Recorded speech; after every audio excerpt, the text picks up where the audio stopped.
Welcome to the Messy Dads Merry Hearts podcast. This podcast consists of two Christian dads who are dealing with the messy situations and their families and putting their trust in God to see them through. This is Scott, no chicken. This is Jackson's dad. Do you like that? Well, I mean, for context, right? We do a bunch of these in the same day, which is why, the people that actually watch us and not just listen to us, which, first of all, you're crazy. Second of all, I mean, we have faces for radio, but let's just be honest. Oh, yeah. But second of all,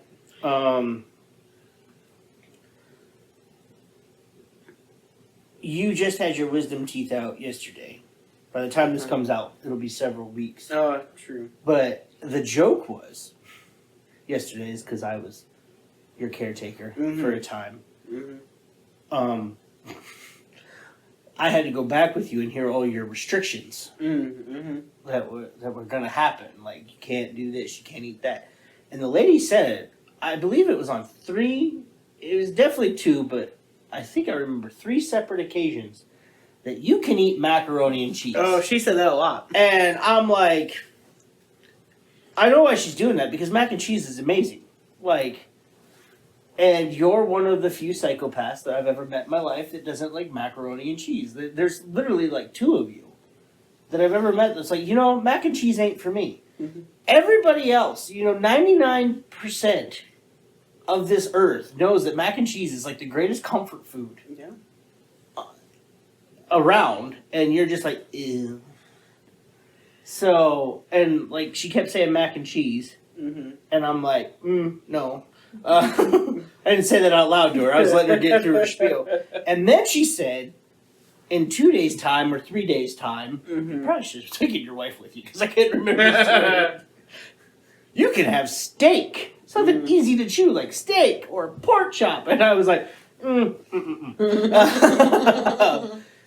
She said that you can have all these foods that you go out of your way not to enjoy. That's right. Yeah. And the things that you can't eat, you're not allowed to eat. Because they're scratchy or whatnot. So, and I was doing my civic duty, Christianly duty, to inform the men of our congregation in the group chat that you, in fact, had made it out alive. You did not look alive right away, but you were in fact alive. I was there. Mike Tyson. I did. That's how you did. You look like they were carrying you out by the arm, and you were kind of like. And so I was like, it looked like you just got punched in the face without. I mean, even with the swelling. Yeah.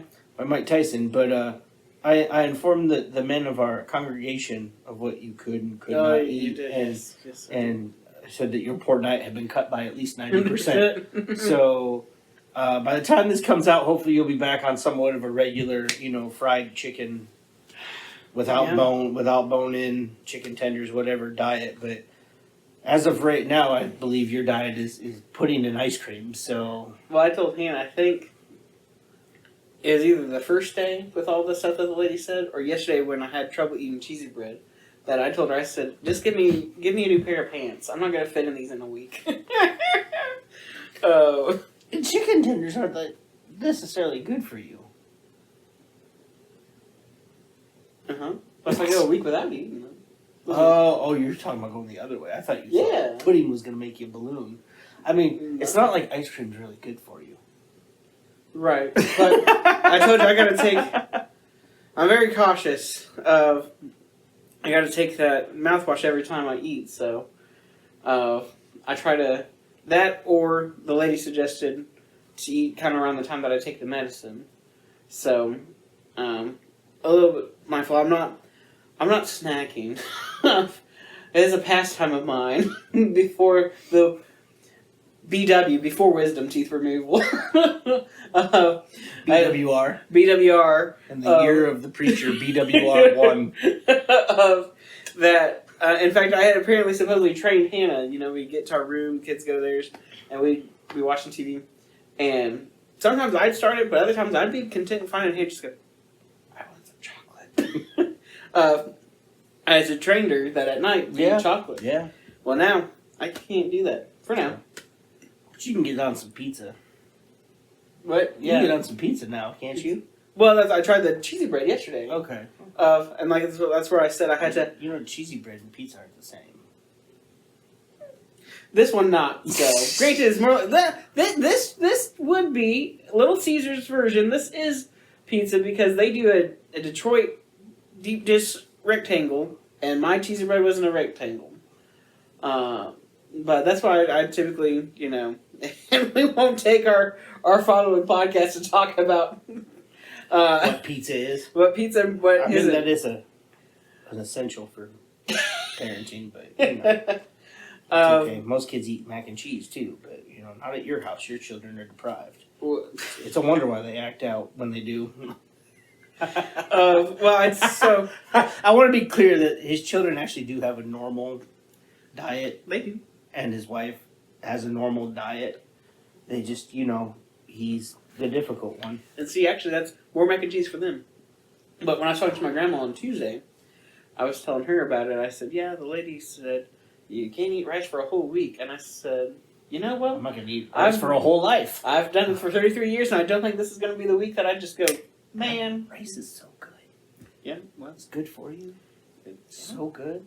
Yeah. Have you ever tried rice? I think that's my biggest thing. It's not that, you have sensitive... It's not like you have a sensitive palate. You're just like... Mark had me eat a peanut the other day. Yeah? Yeah. In our house, we have something called a no thank you bite. Something my wife came up with, since we're going to talk about marriage and partnership. Marriage. Part of the reasons we go so long on these, we take so long on the intro. But you have to take at least one bite. Now, I don't know, because I've heard you explain why you have Tommy Pickles disease, which is what I've named it, because apparently the Rugrats movie somehow traumatized him as a child. You should write a book. I really because I don't understand it. I feel like there needs to be a case study on you. But the other day I told Wyatt, who's a very finicky eater, nope, you're going to eat it and you'll be fine. And so maybe if he ever grows up, there can be some correlation there if he, won't even eat a hot dog.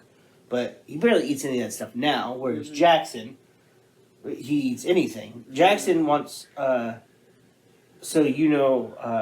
Christmas Eve, my family's tradition is Sarah and I get Chinese food. We watch Die Hard. Mm-hmm. It's a great tradition. Jackson tried a little bit of her Chinese food. And now his birthday in April, he wants Chinese food. Oh, there you go. So, and he's just like me, Yeah. where we're leaving Walmart, and I'm like, you guys are pretty good. Get yourself a treat. Thank you for being good today. Mm-hmm. And Wyatt, of course, picks up. And if you think about it, I'm pretty sure he picked up a Reese's Cup, which is Sarah's favorite candy.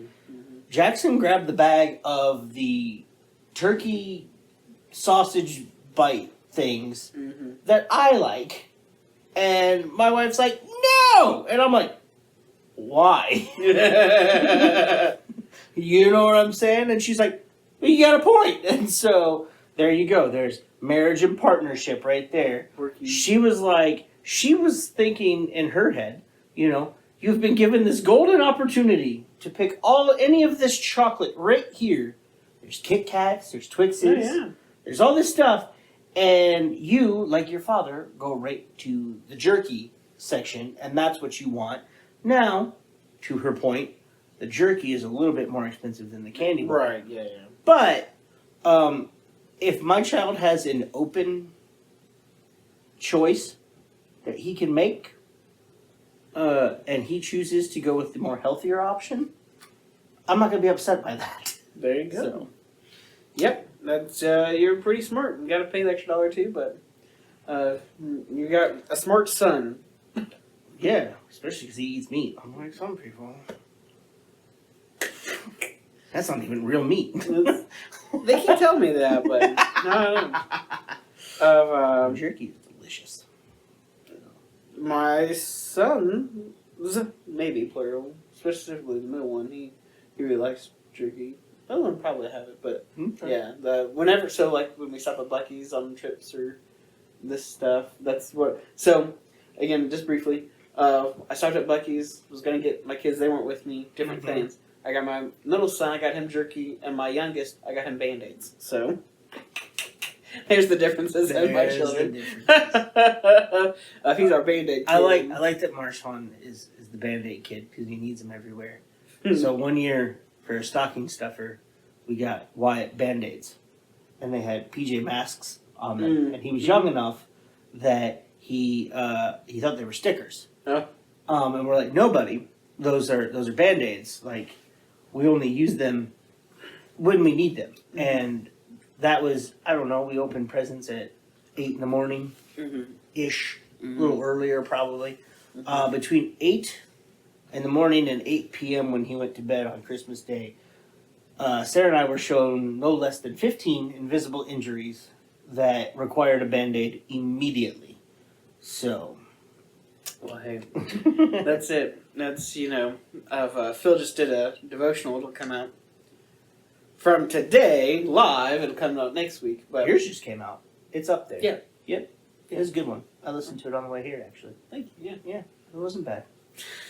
So, could use some work, but that was the BWR times. You can tell you're a preacher because, I see the thing and you're obviously staring at the camera the whole time, which is great. I saw that as I turned it on and then I put my phone down because I was driving. Okay. I'm just assuming you did because you usually do. When mine come out, I spend the whole time like this.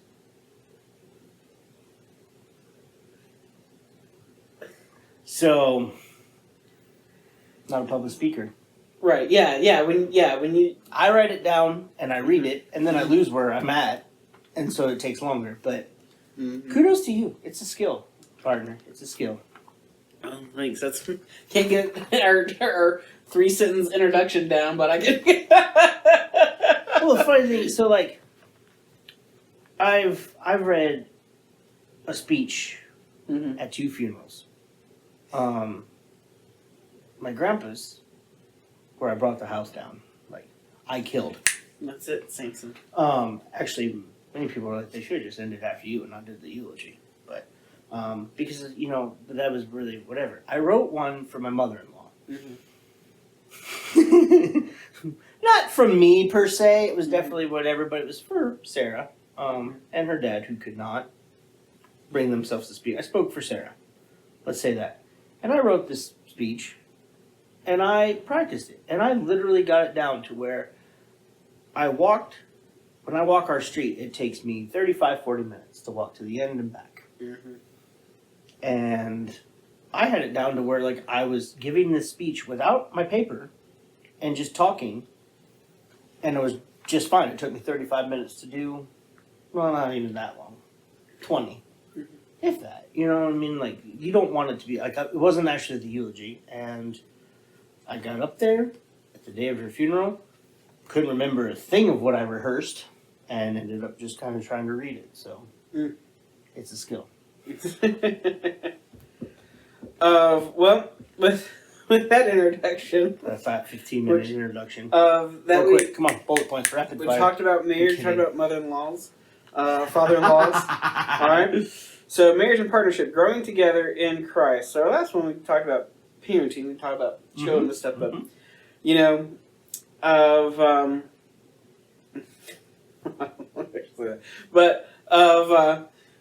the way the Bible describes being a father is also having a wife. One man, one woman. And so that we do tend to focus on, or hopefully, times talk about parenting and challenges and those things. But also, in that I don't have to be fathers alone. We have our wives to be mothers to the children. We have wives to be our support. And go back to Genesis. Adam was alone. God says, you need a helper comparable to you. And Adam was not able to find that in the animals. They could be helpers for sure. People have used animals throughout history to get work done, but a helper comparable to him was found in Eve. So with that, the first thing is building a strong marriage. Insights on communication, conflict resolution, intimacy, and supporting each other through the ups and downs of family life. This is where I go. I mean, I read it. Alright, you're gonna have to give me bullet points there. So pull it back out. Okay. What was the first one? Insights on communication. Communication. You talk, she does not listen. And then when she talks, you better listen. Did you want me to expound? No, we don't get time for that. People can ask you about that later in person. Conflict resolution. Conflict resolution. Again, she talks, you listen. This is bad. Should we actually give actual advice? I don't know. She talks, you listen. Conflict resolution. Actually, you know what's funny is, I'm the one. I'm the one with the quicker temper. Don't be fooled by my wife's short stature. She's got a bit of a temper on her as well. There's some German in her lineage. Mm-hmm.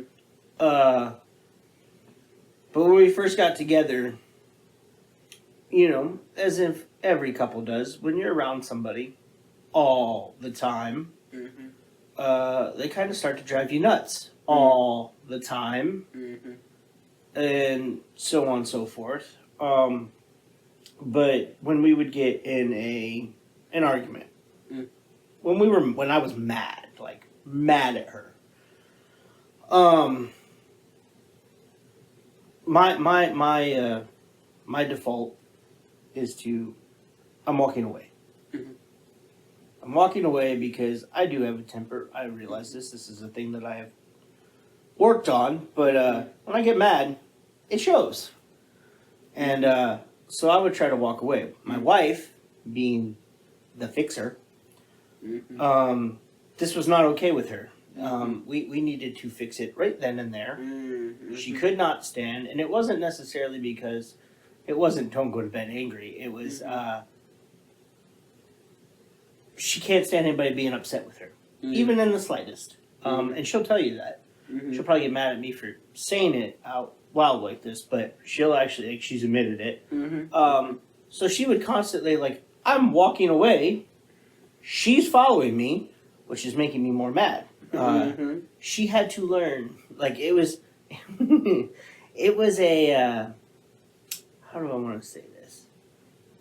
It's one of those rare moments where she had to adapt to me, her style to me, because mine wasn't getting better, because the more she followed, the madder I got, and the more this thing, like, it wasn't solving anything, it was making things worse.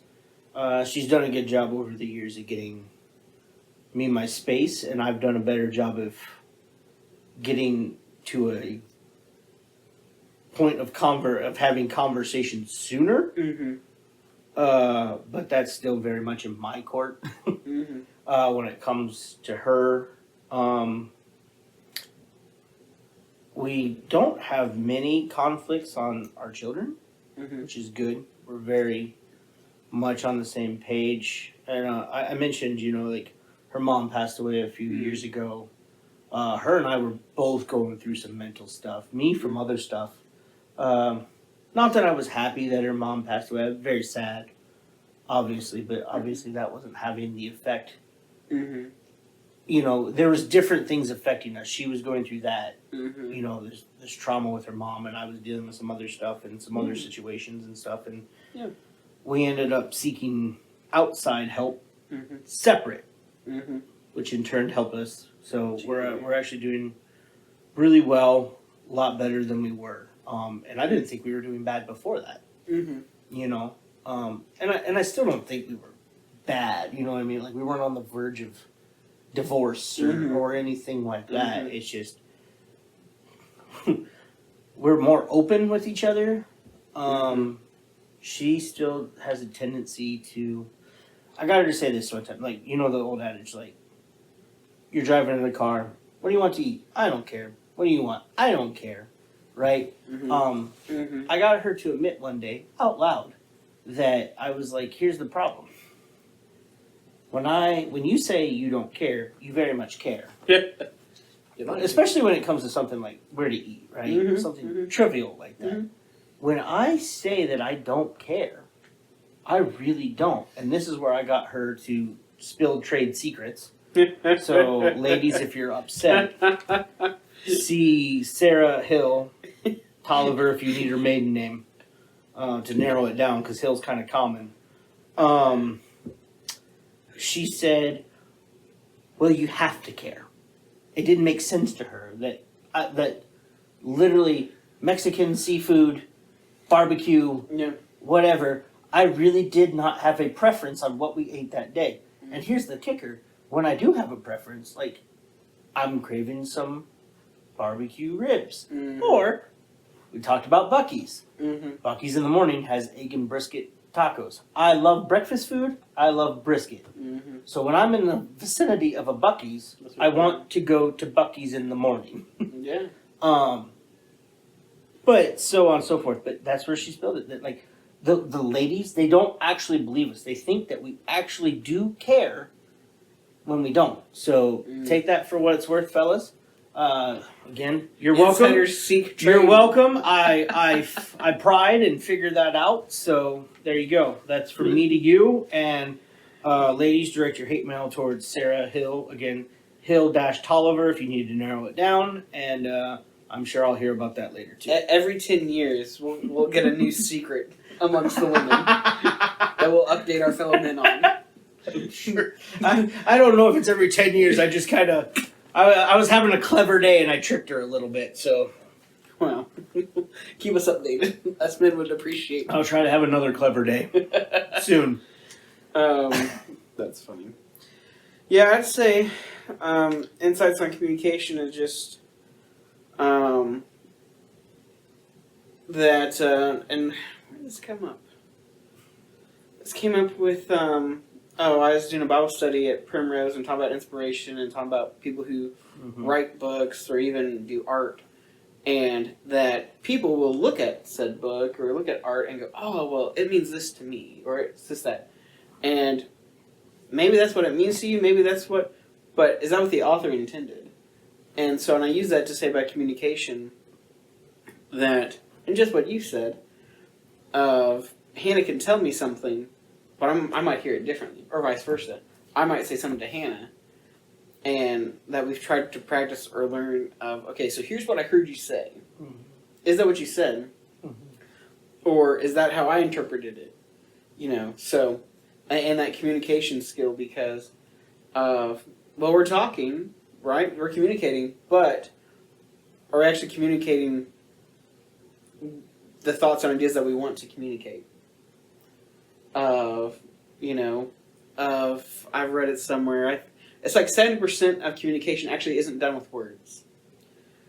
70% of communication is done with your tone. It's done with, your hand movements, all that stuff. So, my roommate back in college and I laughed about it because, there's the song "You Got Me, Babe," and that alone right there could be. It could be said in different ways. It could be, you got me, babe. It could be, you got me, babe. You can do it in all sorts of ways. And so, it's not the wording. It is the... It's like that old... it was a meme. It said, commas are important. And it's time to eat grandma, or it's time to eat grandma. So... yeah, punctuation, it makes a difference. That's why I always, because I'm not a big talker on the phone, but I'll text. But sometimes, like, I'll literally give a disclaimer, like, I am not in a bad mood.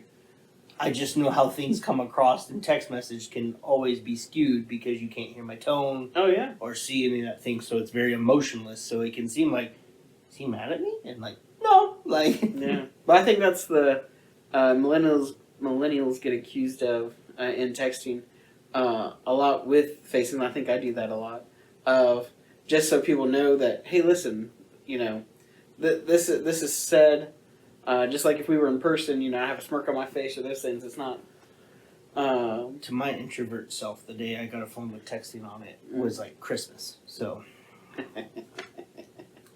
So yeah, communication, conflict resolution.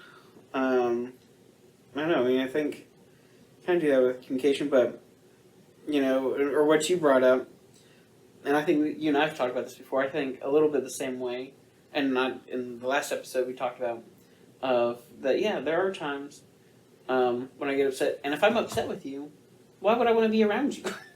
Like I don't like you right now. I brought up the absence makes the heart grow fonder. Right. So last fall, she was on my nerves. Mm-hmm. Like just plain and simple. Mm-hmm. And she was going out of town with a couple other ladies to the Transform Ladies Conference, and they were going to be gone. They were going to go down a day early. They were going to stay a day longer. They were going to go antiquing. And for me at the time, I was like, thank goodness. Yes, go. I practically pushed her out the door. Well, talk about absence makes the heart grow fonder. She went with Courtney from our church here, Courtney Ulmer, and Courtney decided that she was driving, so Sarah was kind of at the mercy of her, that she did not want to stay a day longer because her husband Treg had been in Alaska, I believe, fishing or something like that, so he had been gone, something about getting the children on the bus, so she wanted to come home because she missed her husband, she missed her children, so my wife said, we're coming home a day early, and I said, hooray. So I did not want her to come home a day early, and that's marriage, so. Yeah, that's, I'd say that can still be prevalent. I think maybe earlier on in our relationship, but right, there's times I'm at work or doing something, and Hannah will want to talk or do this stuff, and I was like, well, hold on, I've got a time for you, and this isn't the time for you right now. Should roughly be my time. That and it comes to mind of that last year they went to her family's for spring break and left me here to do work and everything. Yes. And that Hannah would want to check in or do stuff, and it's like, listen, I'm good. Yeah, because even though one of the reasons why I didn't get to go to Indiana because I was working, so I wasn't really out having fun all day. I was working, and then there was stuff around the house to get done, laundry and all that stuff. Hannah wasn't here doing all this other stuff, and so it was not a fun fest week for me. And what little time I got, and here she wanted to talk to me, and it's like, listen, I've been busy. I've not just been like, oh yeah, you know what? I've been a fun-filled day. Let me carve out 30 minutes for my wife. I'm busy working and that stuff. So, I think that's another thing. Trying to learn myself, and maybe for us, that there are those benefits to. We've tried very much to make time for each other, but I think there can also be benefits to that time separate. Oh, absolutely, absolutely. I mean, when you're with somebody all the time, like I tell my wife too, because she's still the person in this world that can make me the maddest, and it's actually because I love her. Does that? I hope that makes sense to everybody. But if I did not love my wife, she would not make me so angry. Like I would be indifferent. I wouldn't care. You know what I mean? But the fact that I love her, I saw a meme the other day where it's like beefing with your wife is the worst. Like, bro, you're my best friend. Stop ticking me off. And so and like. No, I didn't want her to come home a day early. I still wanted her to come home at some point, just several days later than she was. And I don't know if it was that trip because my dad was coming down at some point, but I think it was when she left. And this just goes to you being by yourself. Like, I had work to do. She left. She went on that trip. I had to be at the ice rink for my coaching late. So... and then up early for something. Can't remember the specifics, but then her dad decided to take the children. So I had a whole night with no wife, no children. And so I get off the ice, and the owner of the ice rink, she's talking about some stuff, and I'm like, yeah, let's sit down and talk about it. She goes, well, you don't have anybody tonight. This is the last thing you want to do, stay here. I was like, I don't care. Because all I know is no matter how late I'm here, when I get home, it's just going to be silent. And it's going to be miraculous. Like, just even the thought of it is just soothing. And we had our meeting. I got home. It was a little bit late. my plan was to sit down and just relax, have a snack, and then go to bed. Like, that's literally all I wanted to do. And I walked in and it was quiet. I sat down on the couch. I said, well, I'll turn on some TV. And Grumpy Old Men was on. So I proceeded to watch Grumpy Old Men and then Grumpier Old Men. And it was just completely quiet. Didn't have to worry about anybody getting up and having to go to the bathroom or ask for water. Didn't have to worry about her asking if I was coming to bed. And it was honestly the best night I've had in the last 6 years. So,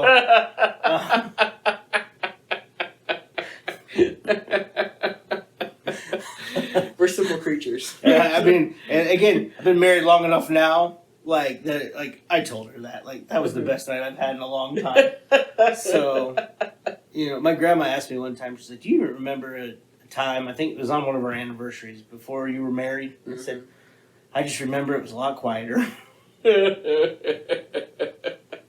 don't remember much, but it definitely was not as loud. So, and I went to a lot of concerts when I was single. So, I love you, sweetheart. Yeah, well, interesting. The next point is praying. Praying as a couple. The power of shared prayer and spiritual practice, even for busy parents.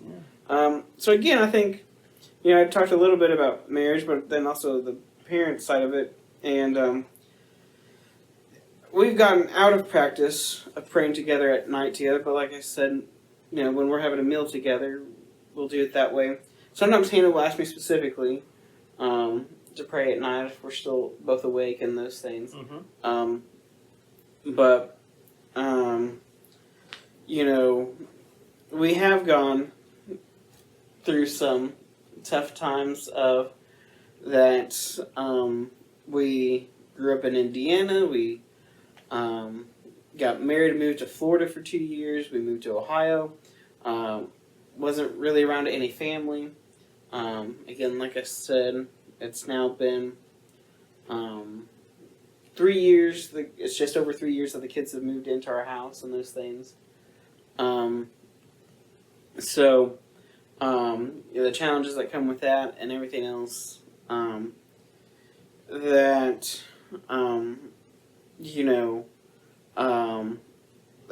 there's challenges. It brought us together and having to pray for because we both had the same goal in mind. We still had the same thing at the end, and so well, hey, we don't want these things outside of us to destroy us. We don't want these things. So if anybody's going to destroy my marriage, it's going to be me. No, It is what it is. I mean, it was very important. I say this all the time. My dad and stepmom get mad about it. They didn't want me to date her. No, it's not. We didn't want you to. Because I lived down here by myself. And I started dating this girl and nobody's met her. And the next thing you know, I was like, think about proposing to this girl. So I get what they're saying. But also, I can tell you without a shadow of a doubt that the fact that she did not go to the Church of Christ was definitely a point of worry amongst my family. Also because I was not as strong as I needed to be at that point in time. So it was valid worry. But, her and I dated, and when I realized that, this is somebody that I want to be with and be married to and stuff, us going to church together and stuff it became very important. So, and then sharing those values and being able to, read the text that, husband's role, wife's role, father's role, mother's role, all those things and understanding what they were and not in a demeaning but yet a respectful way, that was important. That was important because you can't, there's people that do it and there's people that do it well. I could not be one of those people that had a spouse that I would live a whole life with, build a family, and want to grow old with, knowing full well that they were not a believer or an obeyer, to the gospel, not to me, but to the gospel. It'd be nice, but we can all dream. to the gospel and to those things. I like if I lived my whole life falling in love with this person, knowing the full day like we were going to be separated and she would perish, and then vice versa. If it was her with me, some people are able to do that and they do it well, and more power to them. They're a lot tougher than I am, so. But it was very important to get on the same page, and praying together. We have the same goal. I don't know if me and my wife ever really pray, besides like meals and stuff like that together. It might be like just sitting here talking about. It might be a practice that we should pick up, and certain things and helping us grow. But I'm sure we've said a prayer like, hey, we're in a situation right now where it's like, we'll talk about like, oh, I prayed that this would happen, and it did. She's like, I prayed about it too. So like, we pray about the same stuff that's facing us, and we probably should be better about doing that together and out loud. But well, so I don't know the official definition of intimate or intimacy, but I think I've heard it said about prayer and it being personal, and or private. That is a very intimate thing, and so again, to share that with your spouse, and even to back up outside the marriage relationship, I've asked people for prayers before, or people have offered up to pray for me, and just what that means, dealing with something and people pray for you of whether I did ask you or didn't ask you, there's just that level of care you have, and so with your spouse. To pray for something again, especially if, well, hey, we're struggling with finances, and so let's pray about this. Or, hey, I'm thinking about going back to work. I'm thinking about leaving my job to go and get a degree. Whatever that is, of being on that same page together. And well, hey, let's pray about it, and that we'll see. Does that mean we're going to go that way? Maybe, maybe not. But that's what we're praying for, to see. What doors open and what doors are closed. So, well, let's talk about dealing with differences, navigating disagreements about parenting, finances, or faith traditions, and finding unity in Christ. I mean, you kind of brought it up just a moment ago about you and your wife, you and Sarah, and faith traditions. Now, you guys got, if you will, hammered that out before you had kids. So it was Hannah and I before we got married. Hammered that out. I grew up in the Church of Christ, those things. Yeah. I did not. And so what was the official, what was your bullet point? Read it again. Dealing with differences. Navigating disagreements. About parenting. Finances or faith traditions. And finding unity in Christ. Okay, well, she talks, and you will listen. I like how you keep massaging your cheeks when I make you smile. This wisdom tooth, like, we should box this set up. It's like the wisdom tooth box set, and just so everybody can just see you constantly. So they told you my upper jaws are meaty. Yeah. And it's up here. They said muscly, and I said it's because he flaps his gums for a living. I don't feel it here, not really here, but right here. I feel it. And I just...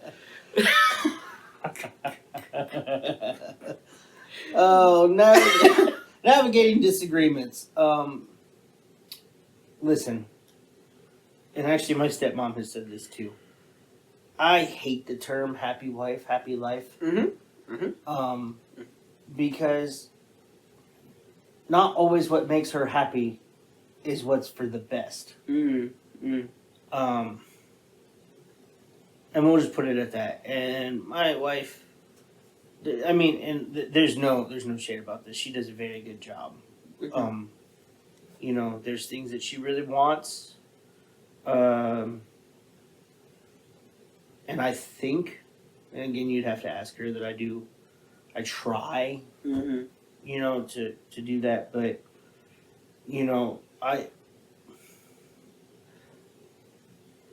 it was said about me that that person knew me well enough to know that I wasn't going to do what I didn't want to do. And so there's things that my wife will do. She's a very people-pleasing person, where I'm like, no, I'm not doing that. And then I know she gets a little irritated with that, but, 11 years into marriage, 13 years together, going on 13 years together, she knows she handles it better. So, disagreements about parenting, like I said, we literally, the best thing we ever did was get on that same page. Because I was the original homeschool advocate. Mm-hmm. She didn't like it at first.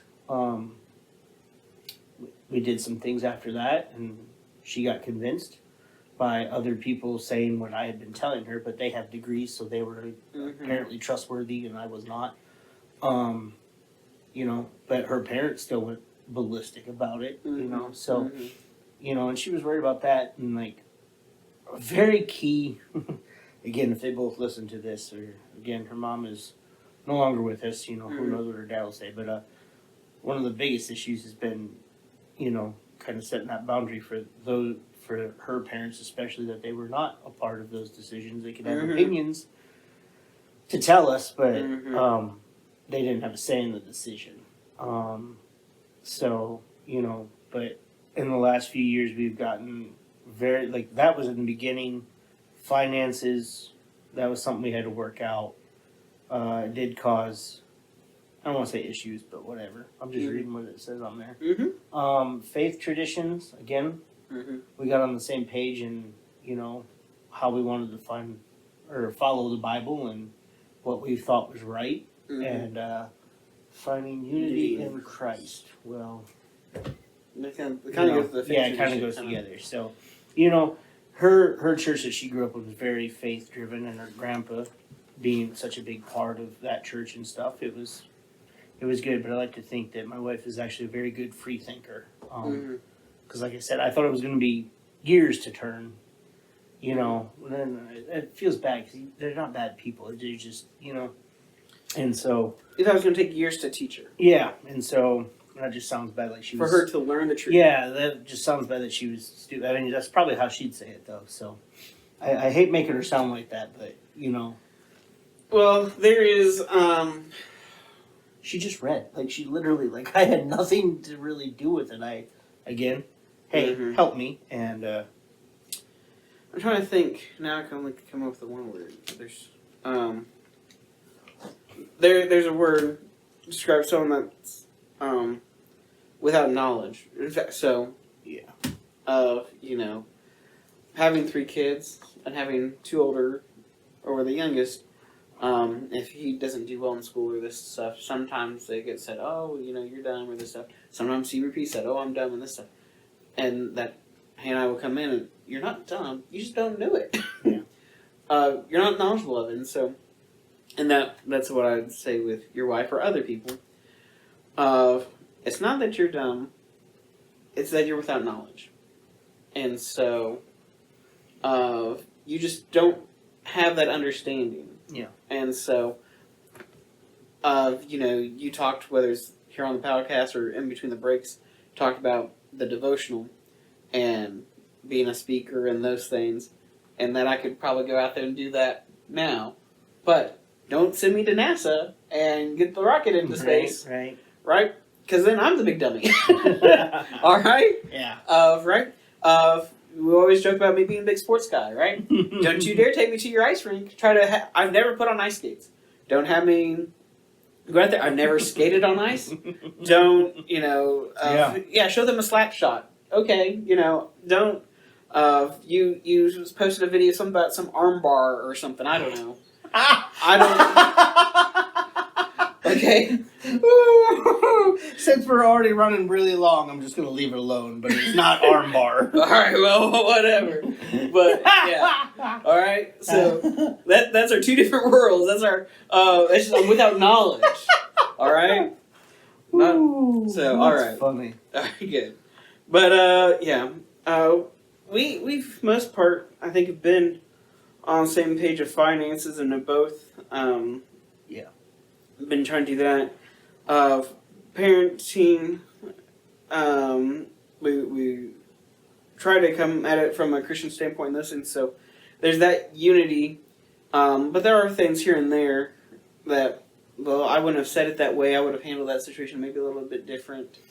And just kind of, and then maybe even seeing it from the of okay, well, with what you knew, what you saw, this is why you responded that way, kind of things. But all right, so we got 2 more if we can. As you said, a pretty long one, but I think it's good. Supporting each other's callings, encouraging your spouse and their personal passions, professional, ambitions, and spiritual walk. Supporting one another. All right. Well, I'll keep this one short.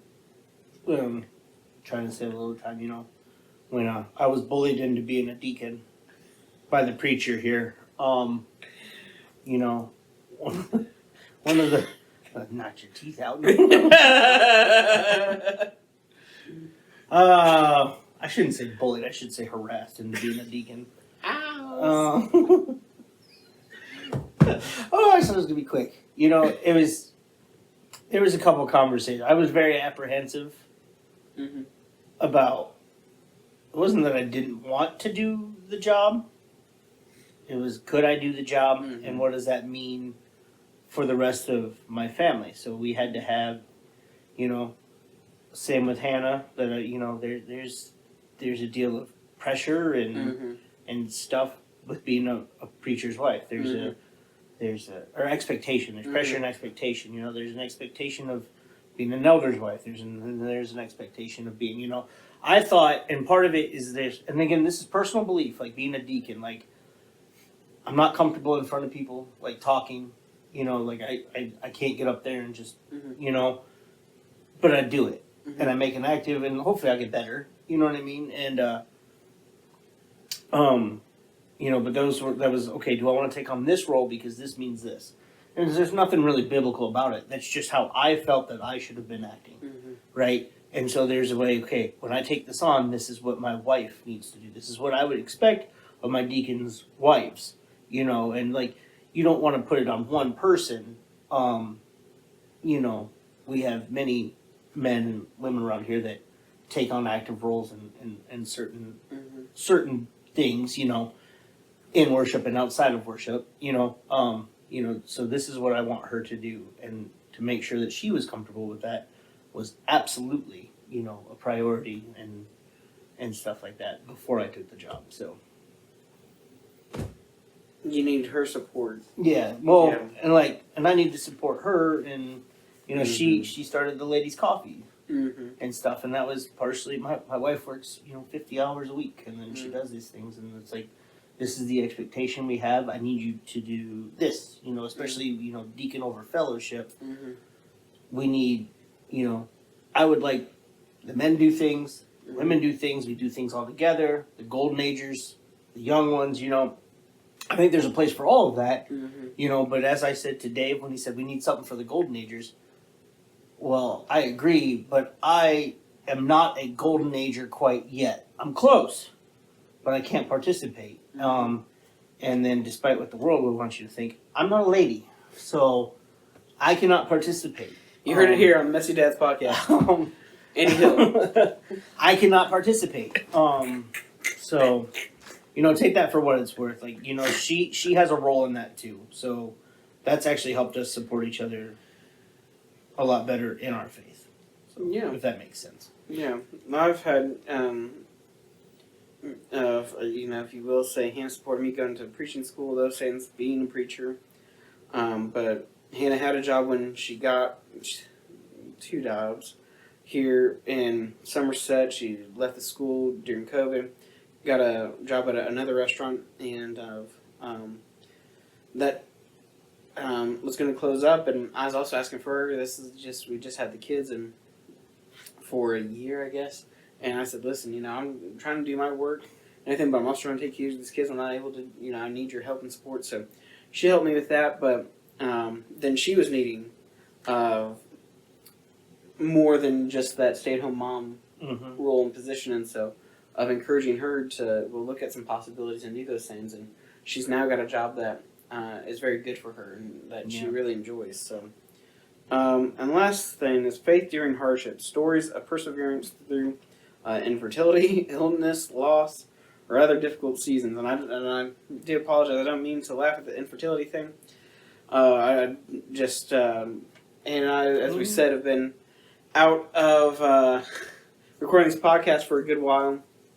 And so I had some ideas here and hadn't read all all the things, but they're all. You talk about your mother-in-law losing her. Mm-hmm. You talk about your own personal loss growing up, Mm-hmm. and the funerals and those things.